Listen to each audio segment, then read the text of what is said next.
You know, I watched a lot of traditions take place here today. It's fantastic. You know, we are a country of tradition, and we're strong in tradition, and that's part of the wonderful glue that keeps us together called patriotism. You know, Randy mentioned that I started my museum. I started it because I knew if I stood on a street corner and tried to get in a fist fight with everybody that didn't like America, I'd be in jail. So it was kind of a reason for it, you know, because don't you get tired of the bashing? Don't you get tired of it? You know, you just tell me where you're going to go besides America and find the opportunities we have. We sit here and watch all these wonderful antique aircraft fly. These are men and women dedicating their lives to the preservation of history and a great piece of history. We listen to these young people here, our future leaders, our presidents, our senators, our governors, playing this beautiful music for us. What a beautiful country we live in. But occasionally people want to see how much they can tear it down. But it doesn't seem to weaken your fiber. I think it strengthens your fiber, doesn't it? Because you're up for the challenge, aren't you? You're doggone right you are. You're up for the challenge. You're not going to back away from anything. That's the tradition of good Americans. They don't back away from anything. You know, I had served in the United States Army, and Randy's right. I felt an obligation and a decision to do that. I became one of 4 brothers that served in the United States Army. I'm the youngest of 8, and that tradition was important to my family to maintain the military tradition. Randy spoke of our museum as a one-of-a-kind, and that's also very true. Now, how many people in here have been to the National Museum of Patriotism? Okay, there's 4 of you. You all can leave. You can take the rest of the day off. The rest of you are going to have to stay here and suffer with me. My privilege to be here. My privilege. I thought about a number of things to talk about today. This opportunity of talking about Caitlin's always a pleasure. This is the 4th time I've had this opportunity. I was able to present to her a 2nd time her award on 9/11 at our museum.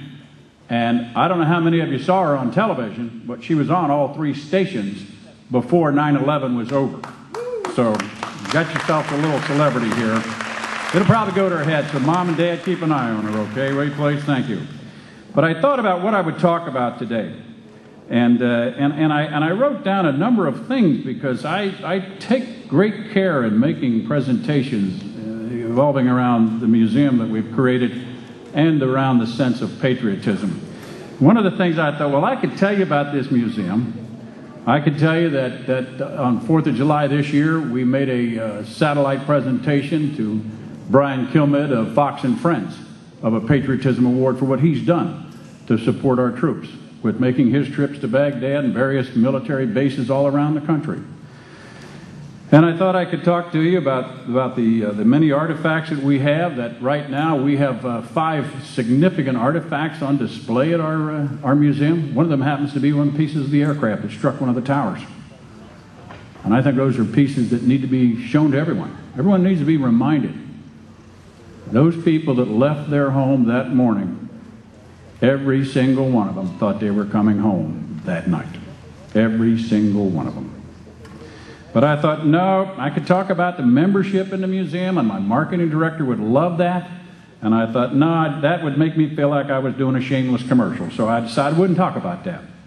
Then I thought, well, I could talk about the role of supporting our troops, about the fact that we've sent hundreds and hundreds of boxes of things to our troops in Afghanistan and in Iraq. I could talk about working with the USO and having the privilege of leading those young men and young women across the atrium at Hartsfield-Jackson Airport and watching the tears stream down people's faces as they applaud those young men and women who made that decision, who volunteered to serve this country and place their lives on the line. But I thought, no, I think that's patriotic that you do those same kind of things. You're here today, so you don't need that. Third, I thought, well, I could tell you on 9/11 when it occurred, that we quickly responded to that by providing flags and flag pins and all kinds of stuff. And we took 80% of the money that we raised and sent it to the Fireman's Widow Fund and to the Police Department Widows Fund in New York. The rest went to the USO. But we did that because we thought it was the right thing to do. We weren't open, but we had all those kind of materials, and we sold all of those and gave that money. But I thought, no, you did the same type of thing. And I also remember we created a flag poster and created 5,000 flag posters and sent them to schools all over the state of Georgia and to youth development organizations. Why? Because we saw every possible wrong configuration of how to display the flag, didn't we? And it's important. Remember what I said about tradition? Tradition's only good if you follow the tradition. Okay? Don't reinvent it and recreate it. So I thought, no, I'm not going to tell you that either, because, you know, that's something I said you do. And I thought, well, you know, I could focus here about my fifth item on volunteerism.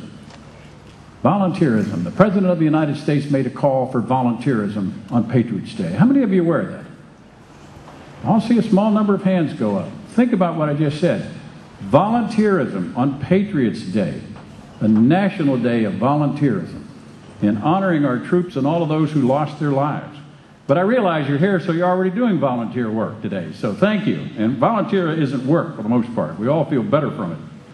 I thought about telling you about an HBO special I watched the other night called Alive Day. How many of you have seen it? The gentleman that played the lead role in The Sopranos, James Gandolfo, interviews soldiers who were severely wounded. It's unbelievably powerful. It will just bring tears to your eyes. And it is worth watching, because you're seeing the finest young men and young women tell their stories. And yet they do it with such pride. And the severity of their wounds is unbelievable. Legs gone, entire left side removed. Just unbelievable, very powerful. And I thought, no, because y'all could watch that, and I don't need to tell you all about that. I thought I'd tell you about my personal reaction to 9/11. Where was I at? And I was on my way to my office in Buckhead, and I got a call from a administrative manager at United Parcel Service to tell me that a plane had just struck the World Trade Center. And I was very close to my middle son's home, and I drove to it and said, turn television on. Shortly thereafter, the second plane struck the South Tower. I stood up, and I was very, very angry, and I said to my son, son, you have no idea how angry I am at being 59 years of age. And he looked at me and said, what do you mean, Dad? I said, somebody's got to pay for what happened today. And if I weren't this age and I were the age that I could go back on active duty, I would be one of the people seeing that they pay for what they've done today. Because to have watched that, and then to watch it day after day, I think every person in here now understands that will never leave your memory. It is permanently embedded in your brain. But I thought, no, I'm not going to talk about that either, because all of you had a personal reaction to 9/11, and I could go on with that, and before I was through, I'd have everybody in here in tears, because I'm extremely capable of bringing people to tears. Take my word for it, because I believe that strongly in what we are about. And then I thought I could tell you about a display that's at the museum today called Art from the Heart. A number of people in here have seen it. What it is that the Atlanta Art League have created 54 hand-painted portraits of fallen soldiers. Fortunately, yesterday, Johnny Isaacson came over to see it, and he was moved to tears. When you walk through our gallery and you see these 54 soldiers' pictures, 53 men and 1 woman. The youngest are 19 years of age, and the oldest is 52.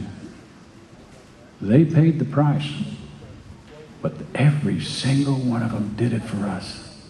They made a decision. They're all volunteers. Every single one of them is a volunteer today.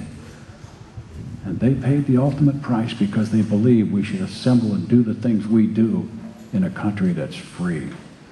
You may or may not know that it's been several hundred years since an American soldier died for freedom in America. Are you